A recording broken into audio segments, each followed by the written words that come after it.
Assalamualaikum warahmatullahi wabarakatuh. Alhamdulillahi rabbil alamin. Wassalatu wassalamu ala sayyidin mursalin. Wa ala alihi wa sahbihi ajma'in. Rabbi syrah li sadri. Wa yassir li amri. Wahlul 'uqdatam min lisani yafqahu qawli. Subhanaka la ilma lana illa ma 'allamtana. Innaka antal alimul hakim. Wala hawla wala quwwata illa billahil aliyyil azim. Syukur Alhamdulillah bersua kembali kita untuk minggu ini di Manis FM dalam program Talaki Safinatun Najah menggunakan kitab Safinatun Najah. Hari ini hari Jumaat, setiap jam 6 petang kita akan sama-sama menimba ilmu pengetahuan dalam soal agama. Kita juga sekarang ini bersiaran langsung di Facebook Manis FM dan anda semua boleh kongsikan live tersebut bersama yang lain dan anda juga boleh mengemukakan persoalan yang berkaitan dengan tajuk pembicaraan melalui Facebook Manis FM. Dan anda juga boleh dengar melalui MyTV saluran 726 dan secara online di aplikasi Sweet Plus. Semoga segala ilmu yang saya kongsikan dapat kita sama-sama amalkan. Jadi insya-Allah untuk minggu ini akan menyambung kembali pembicaraan berkaitan dengan takrif niat.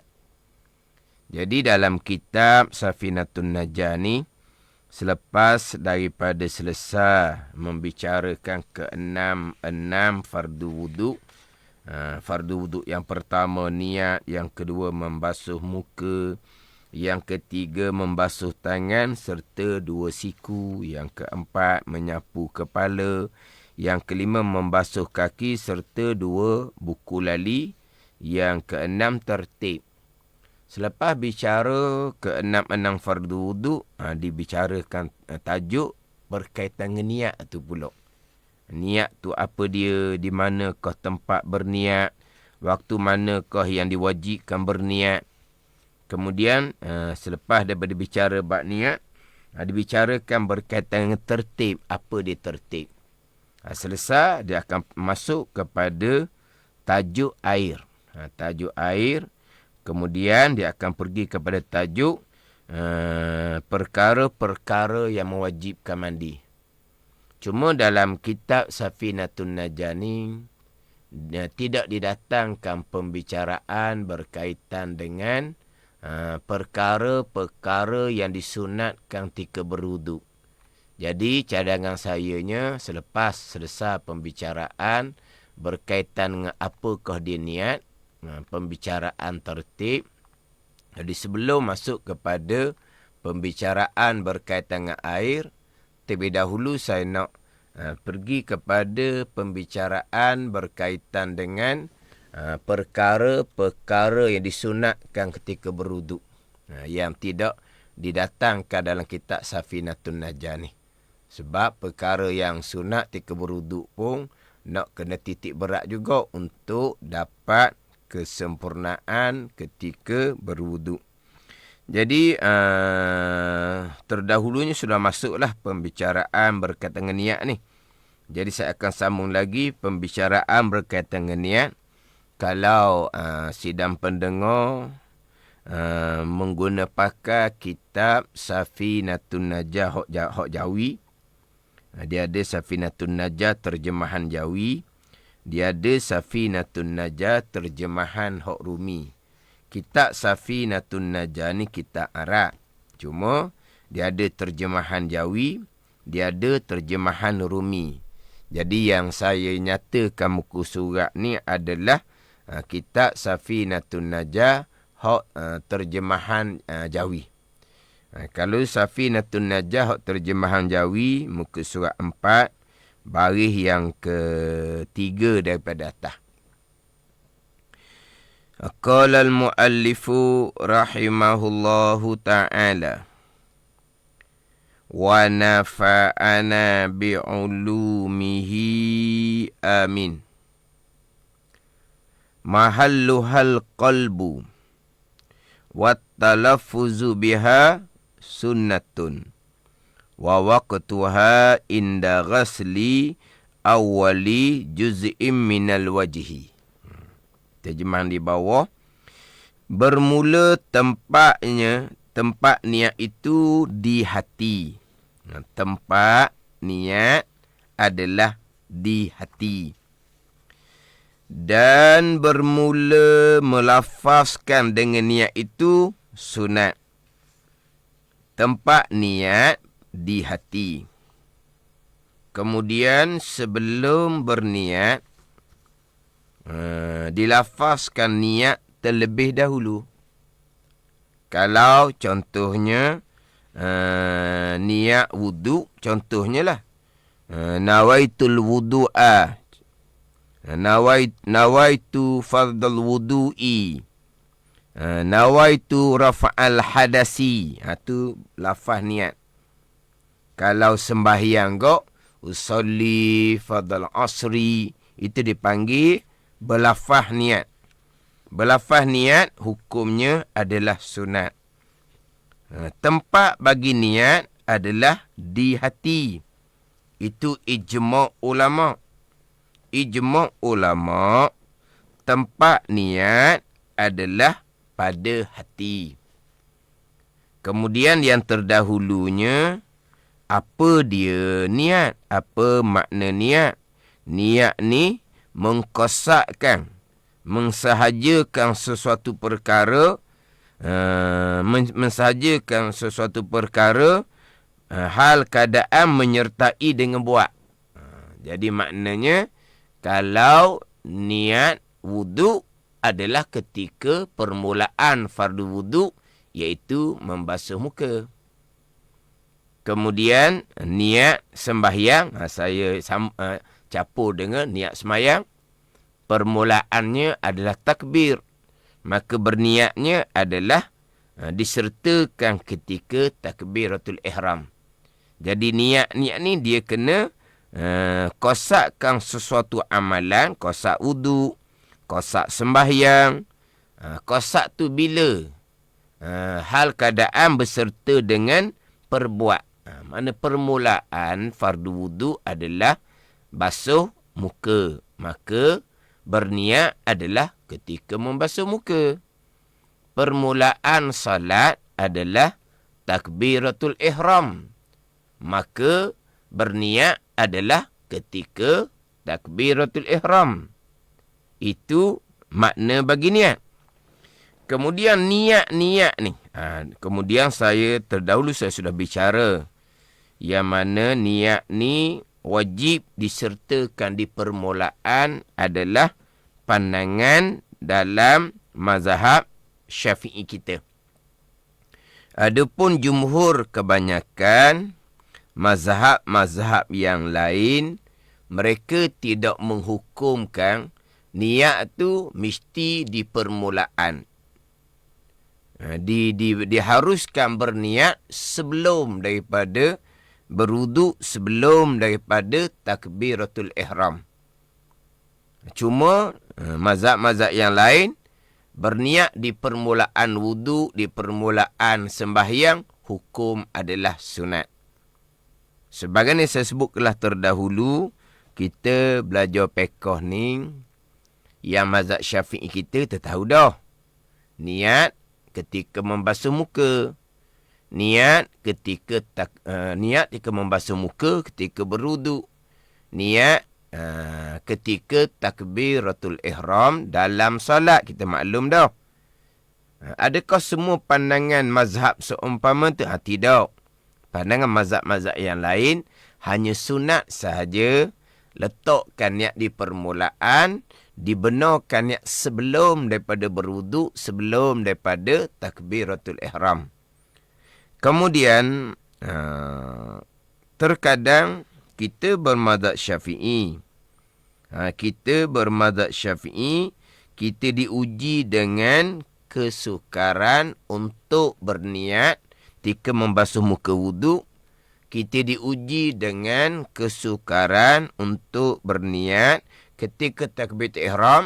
Mazhab Syafi'i sendiri bagi orang yang kesukaran seumpama ni dibenarkan berniat terlebih dahulu. Dibenarkan berniat terlebih dahulu bagi mereka yang dalam keadaan kesukaran, kepayahan untuk dapat niat ketika membasuh muka wuduk, untuk berniat ketika takbiratul ihram. Jadi pandangan mazhab Syafi'i sendiri pun bagi yang kesukaran seumpama ni dibenarkan berniat sebelum daripada membasuh muka wuduk, sebelum daripada takbiratul ihram solat. Jadi hak berkaitan dengan keadaan-keadaan yang tak sama dengan orang ramai lah ni, kena tahu juga. Tapi kalau mazhab-mazhab yang lain, walaupun mudah dapat niat, mereka tidak mewajibkan sertakan di permulaan. Ini sebagai ilmu penambahan lah. Dan kita jangan menyempitkan sangat. Sebab ialah kadang-kadang bila diuji dengan was-was ni, was-was sedikit-sedikit itu kekal wajib berniat di permulaan. Hak agak memang payah lah. Kalau biasa ni kita biasa tengok ada orang yang diuji dengan was-was, kemudian dia menuruti was-was. Dia tidak menuruti hukum pekoh. Dia bubuh muka bau pahit, dia buka air pahit, tapi lama dia letak muka bau pahit. Muka tak gosok pun, dibiar begitu sahaja, air pun jadi masuk ke dalam parit, membazir jadinya. Kenapa kamu belum gosok muka? Saya belum dapat niat, dia kata. Tapi sudah, lama dah ni. Tapi duduk gitu lah. Jadi air tu jadi membazir. Sidang pendengar, kalau membazir seumpama tu, kena ingat baik, kalau air sendiri di rumah, hukumnya makruh. Kalau air di masjid, yang ini ada air wakaf untuk berwuduk, untuk bertaharah, tiba-tiba dia membazir air seumpama tu, air di masjid di surau, yang diwakafkan untuk berwuduk, dia membazir seumpama tu, bukan hukum makruh sidang pendengar, hukum haram. Yang makruh ni membazir air kepunyaan kita sendiri. Itu makruh. Air wakaf membazir hukumnya adalah haram. Jadi kenapa berlaku seumpama tu? Itu tidak memahami pengajian fiqh dalam mazhab Syafi'i sendiri. Kalau keadaan yang seumpama tu, maka berniat sebelum daripada membasuh muka. Ini satu kelonggaran bagi orang yang kesempitan. Di fiqh ni, iza daqat tas'a, ni fiqh. Iza daqat tas'a, bila sempit dia menjadi luah. Bila sempit, dia menjadi luah. Sempit, sukar dia untuk berniat ketika membasuh muka wuduk tadi. Luah, niatlah sebelum daripada membasuh muka, dapat je niat, kemudian barulah basuh muka. Ni kena faham molek ni sidang pendengar. Dia kalau berlaku seumpama itu, dia duduk membazir air seumpama itu, kena faham itu bukan beramal dengan fiqh mazhab Syafi'i. Sama juga dengan takbir solat. Saya sekalikanlah sebab ini bicara niat. Sama dengan takbir solat. Dalam mazhab Syafi'i wajib berniat qasa, ta'arud, ta'ayyun, solat fardu adalah ketika takbiratul ihram. Tapi terkadang kita terserempak dengan mereka yang lepas takbir, lepas takbir, tak masuk semayang. Kemudian suara takbirnya pula bukan perlahan-perlahan. Suara takbir ni maknanya duduk di hujung saf di sebelah sana pun boleh dengar. Kadang-kadang bertukar orang ni. Takbiratul ihram makmum yang berulang kali takbir tadi, dengan takbir berpindah rukun oleh tu imam. Dia ganggu pula orang solat dengan takbir yang kuat. Takbir berulang kali. Adakah dia beramal dengan fiqh mazhab Syafi'i? Tidak. Itu bukan beramal dengan fiqh mazhab Syafi'i. Jangan kita buat salah, kita pergi letak kepada fiqh mazhab Syafi'i. Tidak. Fiqh mazhab Syafi'i, kalau orang yang diuji dengan kesukaran untuk dapat niat, dibenarkan niat dahulu sedikit sebelum takbiratul ihram. Sebelum takbiratul ihram. Faham tak ni? Dibenarkan. Dibenarkan. Bagi orang yang kesukaran untuk mendapat niat. Dibenarkan. Takbir dahulu sedikit sebelum daripada niat dahulu sebelum daripada takbiratul ihram. Ini mazhab Syafi'i cerita ni. Cerita ni mazhab Syafi'i. Dibenarkan berniat dahulu sedikit sebelum daripada takbiratul ihram bagi orang yang kesukaran untuk dapat niat. Ni kena faham molek di sini. Niat dahulu, kemudian barulah takbiratul ihram. Ini mazhab Syafi'i bagi mereka yang kesukaran untuk sertakan niat di dalam takbiratul ihram. Itu hak bicara berkaitan dengan niat dalam mazhab Syafi'i wajib disertakan dengan perbuat satu-satu amalan yang kita berniat. Kemudian tempat niat ni di hati. Itu ijma' ulama'. Tetapi sebelum kita membasuh muka, sebelum kita takbiratul ihram, kita ada berlafaz niat. Kita ada berlafaz niat. Contohnya kalau niat wudu, nawaitu ada'a fardil wudu'i lilistibahati salah lillahi ta'ala. Panjang sikit tu. Kalau nak pendek gini je lah. Nawaitul wudu'a lillahi ta'ala. Itu pendek. Nawaitu rafa'al hadasi lillahi ta'ala. Saja aku mengambil wuduk kerana Allah Ta'ala. Saja aku mengangkat hadas kerana Allah Subhanahu Wa Ta'ala. Yang mana beberapa lafaz niat saya sudah bicarakan ketika membicarakan fardu wuduk yang pertama dahulu, iaitu niat. So didatangkan beberapa lafaz niat wuduk. Tapi nak rekahnya, nawaitul wudu'a lillahi ta'ala, saja aku mengambil air sembahyang kerana Allah Subhanahu wa ta'ala, ataupun nawaitu raf'al hadasil asrar lillahi ta'ala, saja aku mengangkat hadas kecil kerana Allah Subhanahu wa ta'ala. Jadi niat di hati. Berlafaz niat sebelum membasuh muka, hukumnya adalah sunat. Hukumnya adalah sunat. Sama juga dengan berlafaz niat sebelum takbiratul ihram. Usalli fardhu zuhri arba'a raka'atin ma'muman lillahi ta'ala. Contohnya, nawaitu usalli fardhu zuhri arba'a raka'atin adaan makmuman, kau jadi makmum lillahi ta'ala. Jadi berlafaz niat tu hukumnya adalah sunat. Yang mana kalau kita tengok dalam kitab Fiqh Islami wa Adillatuh, karangan almarhum Dr. Waba' Az-Zuhaili, juzuk yang pertama, muka surat 613. Muka surat 613. Ini dalam kitab Fiqh Islami Adillatuh, juzuk yang pertama, surat 613. Wa yundabu indal jumhuri ghairil malikiyati at-talaffuzu bin niyati. Wa qala al-malikiyatu yajuzu at-talaffuzu bin niyati wal aula tarkuhu fi salatin aw ghairiha.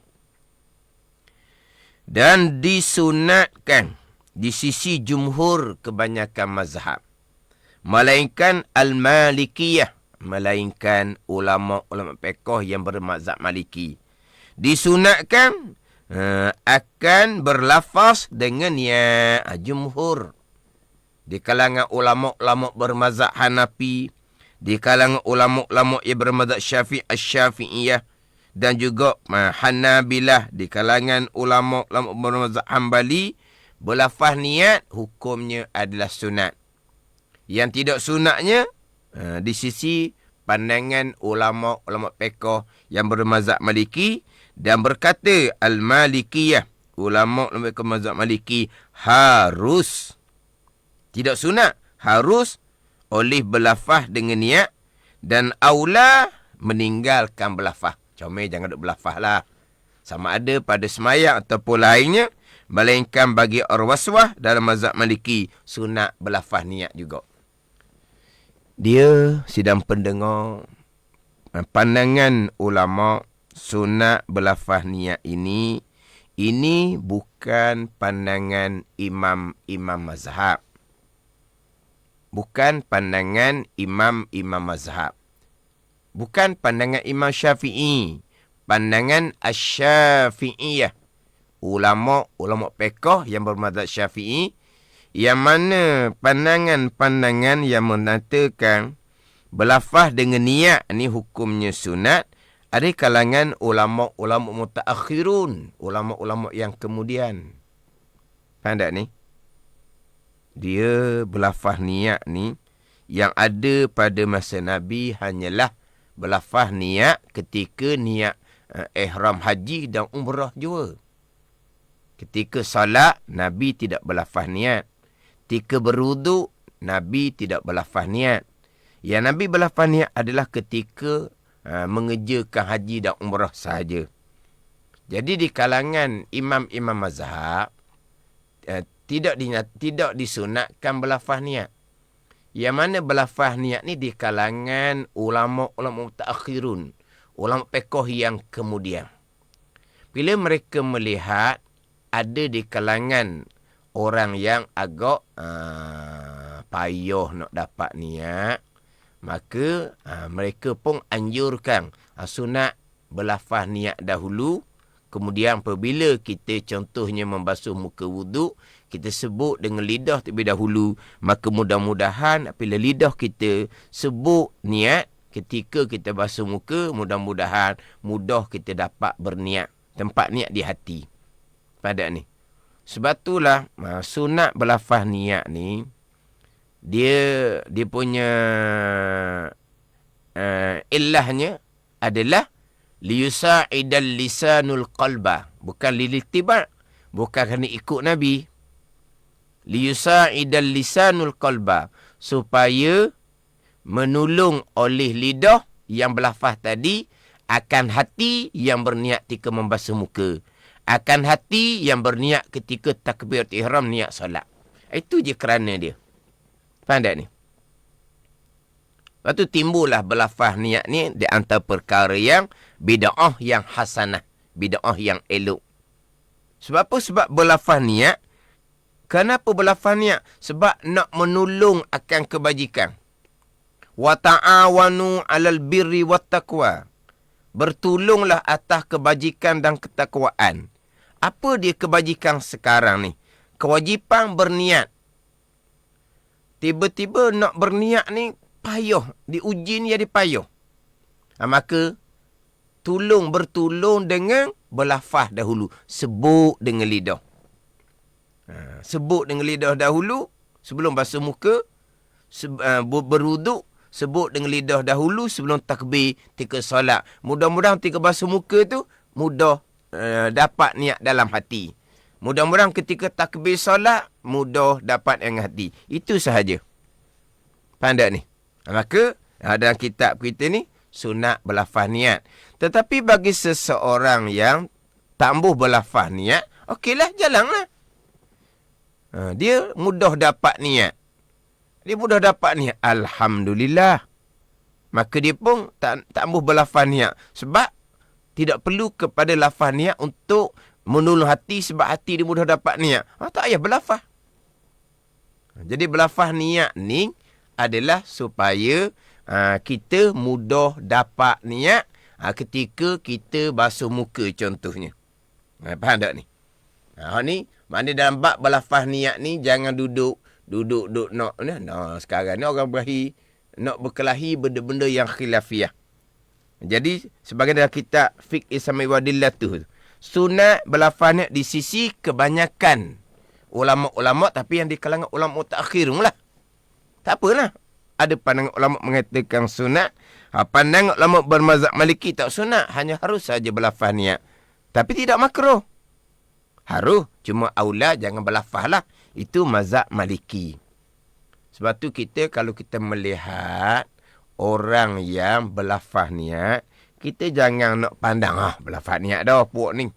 Puak lama lah ni, puak orang tua ni.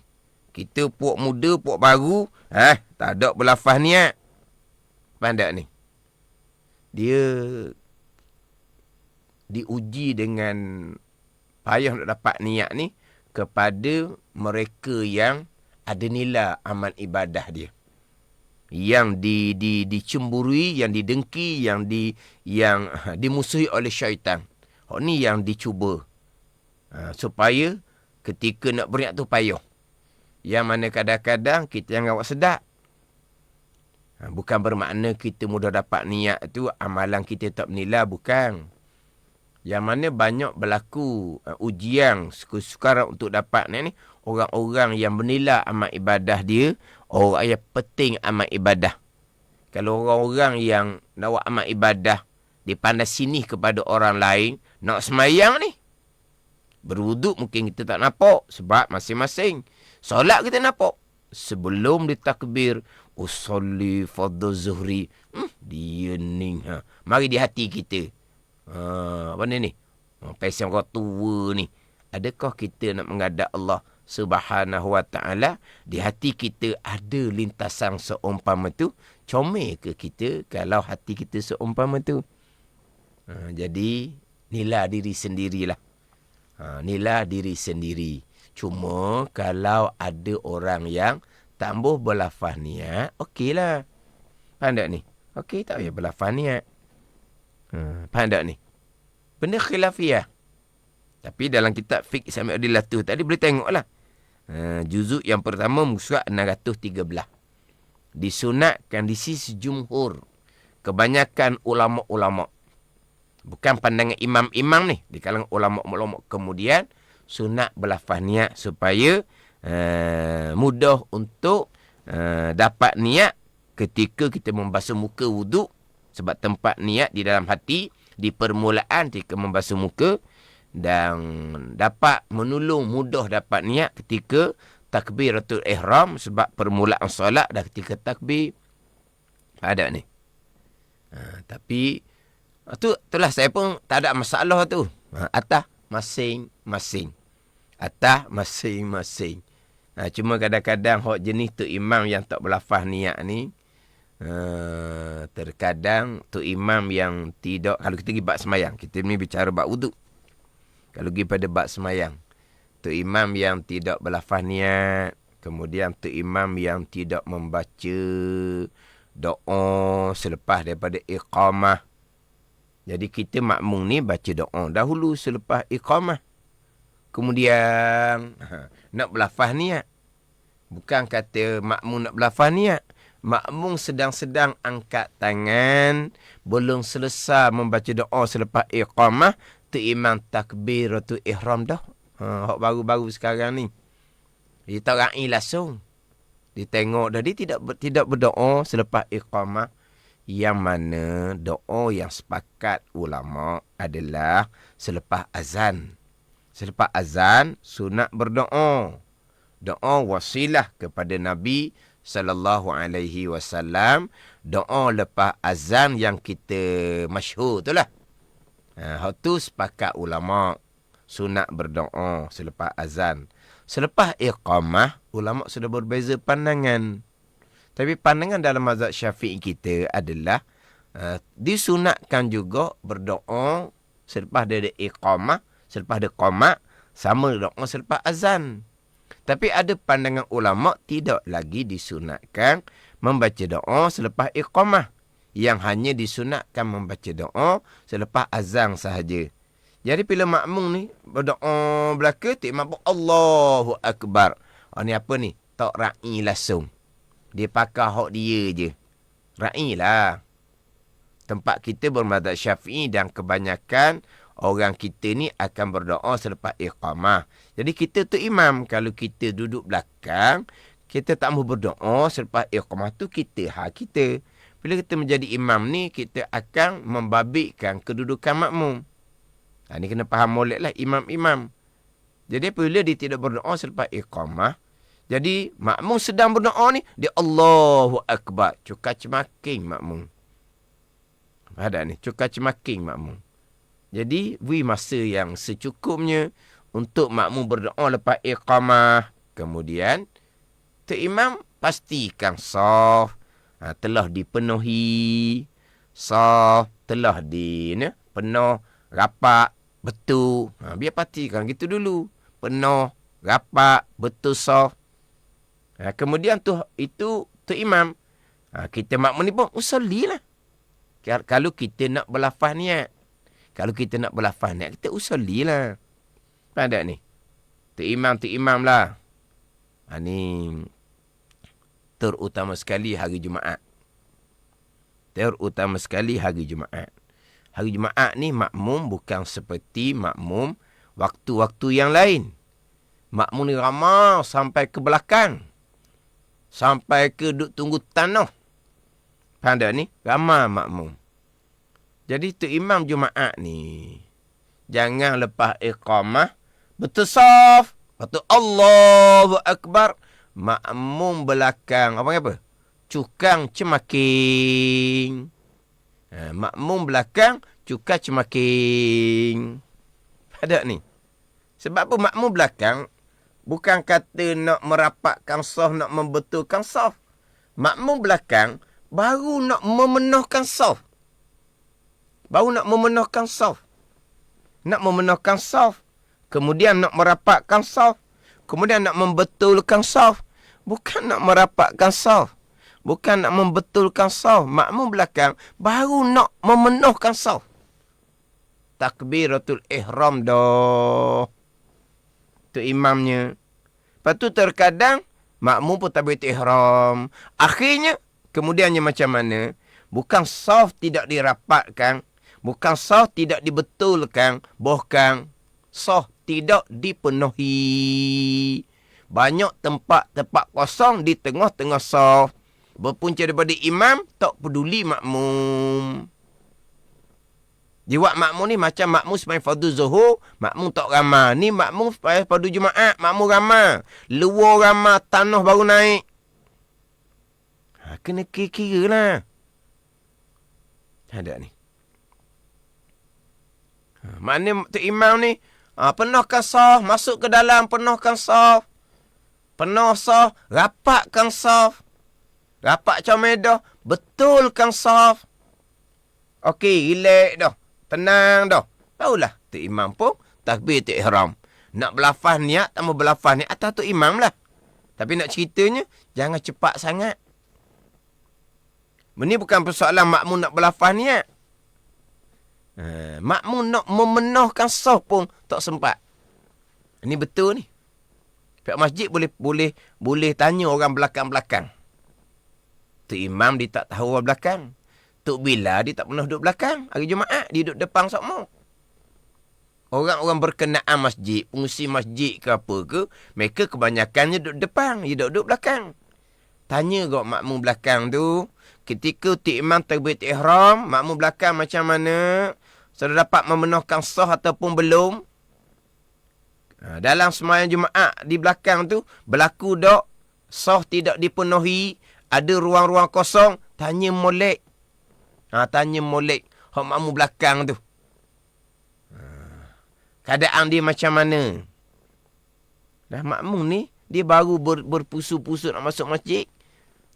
Tu imam takbiratul ihram dah. Ni kita nak bicara ni, ruang makmum doa selepas iqamah. Ruang makmum nak berlafaz niat. Kalau ada makmum tak mahu berlafaz niat, ada tu imam tak mahu berlafaz niat, jalanlah. Itu benda khilafiyah. disunatkan berlafaz niat ni di kalangan ulama-ulama yang kemudian. Sebab bila pandang kepada diuji dengan payah untuk dapat niat, maka berlafazlah dulu. Gitu je lah. Lepas tu jangan persoal lah pula. Berlafaz niat untuk menolong supaya hati mudah dapat niat ketika membasuh muka wuduk, ketika takbir orang solat. Persoalan timbulnya pula, yang kita berniat wuduk ketika membasuh muka, yang kita berniat sembahyang ketika berihram, kita berniat wuduk, kita berniat sembahyang dengan bahasa Melayu ke berniat dengan bahasa Arab. Kita berniat dengan bahasa Melayu, tetapi kita berlafaz niat dengan bahasa Arab. Adakah lafaz niat bahasa Arab tadi boleh menolong niat sebenar kita tempatnya di hati dengan bahasa Melayu? Boleh menolong. Sebab lafaz niat kau Arab tu kita sudah faham makna dia. Tapi kalau kita nak berlafaz niat dengan bahasa Melayu, berlafaz niat bahasa Melayu. Saja aku main wuduk kerana Allah. Lepas tu basuh muka. Tapi bunyi tak standard lah. Sebelum takbir, saja aku semain fardu zuhur, bunyi tak standard. Sebab tak bahasa Arab. Terpulang. Tapi kalau berlafaz dengan bahasa Arab, kemudian menolong untuk berniat di hati yang memang dengan bahasa Melayu, dapat. Walaupun berlafaz tu dengan bahasa Arab. Atau masing-masing tu. Itu tak payah petikai lah. Yang nak berlafaz niat. Yang tak mau berlafaz niat, terpulang atas masing-masing. Kemudian saya sentuh tadi hak imam, takbir cepat. Makmum jadi cukar cemakin di belakang. Tu ada 2 orang melalui FB. Dia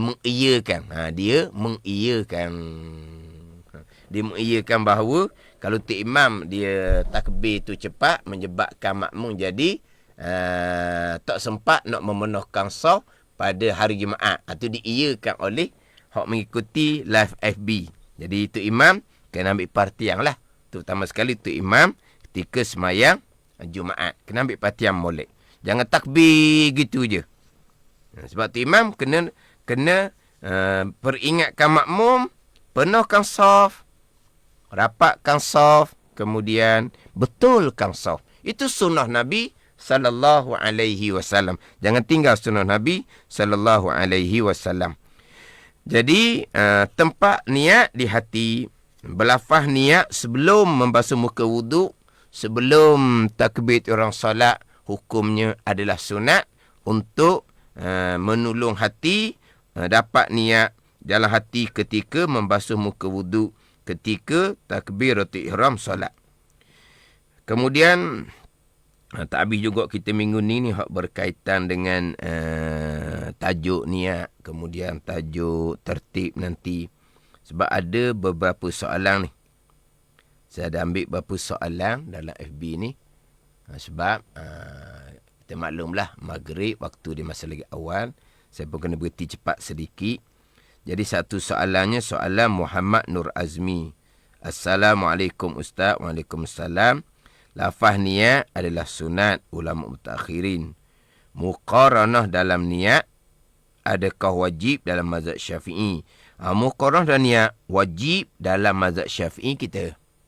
Sertakan niat ketika membasuh muka wuduk, sertakan niat ketika takbiratul ihram solat, hukumnya adalah wajib dalam mazhab Syafi'i kita. Itu wajib dalam mazhab Syafi'i kita. Kemudian ni soalan daripada Hasrul Harun. Assalamualaikum Ustaz. Waalaikumsalam. Nak tanya, ketika kita membasuh muka berserta dengan niat, dia basuh muka, kemudian niat serta ketika membasuh muka, perlukah kita tunggu selesai niat baru gerakkan tangan meratai seluruh muka, atau boleh sahaja tangan meratai air ke muka sambil berniat? Jadi sekarang ni kita berniat ketika membasuh muka. Kita nak gosok muka ni, biar niat beres dulu baru gosok muka, ataupun sambil-sambil kita meratakan air di muka sambil berniat. Kita apabila air kena dibuka, kebiasaannya bagi orang yang tidak diuji dengan waswas akan segera dapat niat. Ketika itulah juga kita gosok. Ketika tu kita gosok. Maknanya apa ni? Kita gosok, kita basuh muka, serta kita berniat, sunat kita gosok. Tapi kalau kita basuh muka, niat belum dapat, basuh muka wajib pun tak terhasil lagi. Gosok sunat pun tak terhasil lagi. Tapi kalau kita nak gosok selalu dawa, gosok je lah. Sebab kebiasaannya, kita akan dapat niat ketika permulaan air kena di muka. Ketika permulaan air kena di muka tu, sudah terhasil kewajipan kita basuh muka sebab sudah dapat niat. Di saat yang sama kita gosok muka, sudah dapat pahala sunat kerana gosok muka. Gosok awal-awal pun tak apa. Gosok daripada permulaan lah. Cuma kalau air kena di muka, serta kita gosok, niat tak dapat lagi, maknanya kewajipan basuh muka tak dapat lagi, sunat gosok muka tak dapat lagi. Tu je lah. Mana gosok tu tak dapat lagi pahala sunat sebab belum dapat niat, maka belum lagi dihukumkan membasuh muka. Cuma nak ceritanya, gosok lalulah senang-senang. Sebab tadilah, biasanya akan dapat niat di ketika awal-awal air kena kawasan muka dapat niat. Jadi dapat niat, terhasil basuh muka yang wajib dan dapat segera pahala sunat kita sapu muka. Maknanya sapu muka ni nak awal-awal pun boleh, nak kemudian sedikit tak ada masalah waktu itu, perkara yang sunat. Cuma awal-awal lah. Sebab kalaulah kita dapat niat wuduk, terhasil pahala basuh muka yang wajib dan terhasil pahala sunat kita gosok. Kemudian ada satu dua soalan lagi yang saya tak sempat lah nak jawab untuk minggu ni. Dia ada beberapa soalan lagi. InsyaAllah saya akan jawab minggu depan lah. Ada beberapa soalan lagi. Ada Hasrul Harun, dia ada satu soalan lagi tambahan. Itu saya tak sempat nak jawab lah. Tinggal satu soalan lagi lah daripada Hasrul Harun. InsyaAllah minggu hadapan saya akan jawab soalan Hasrul Harun yang kedua. Jadi Hasrul Harun ni dia mengemukakan dua soalan. Jadi saya sempat jawab satu soalan. Di soalan Hasrul Harun ni, InsyaAllah saya akan jawab minggu hadapan. Sebab cukuplah masanya. Maghrib pun masa lagi awal. Jadi insyaAllah minggu hadapan saya akan sambung balik pembicaraan berkaitan dengan waktuha inda ghasili awwali juz' minal wajhi. Waktu berniat ketika permulaan membasuh muka. Wallahu a'lam. Bismillahirrahmanirrahim. Alhamdulillahirabbil alamin. Wassalatu wassalamu ala sayyidil mursalin wa ala alihi wa sahbihi ajma'in. Allahumma ftah alaina futuhal arifin. Allahumma allimna ilma akdamin wa fahimna famasabikin warzuqna ruqat talibin. Allahumma zidna ilman wa alhiqna bis salihin. Wa sallallahu ala sayyidina Muhammadin wa ala alihi wa sahbihi wa sallam. Walhamdulillahi rabbil alamin. Wassalamualaikum warahmatullahi wabarakatuh.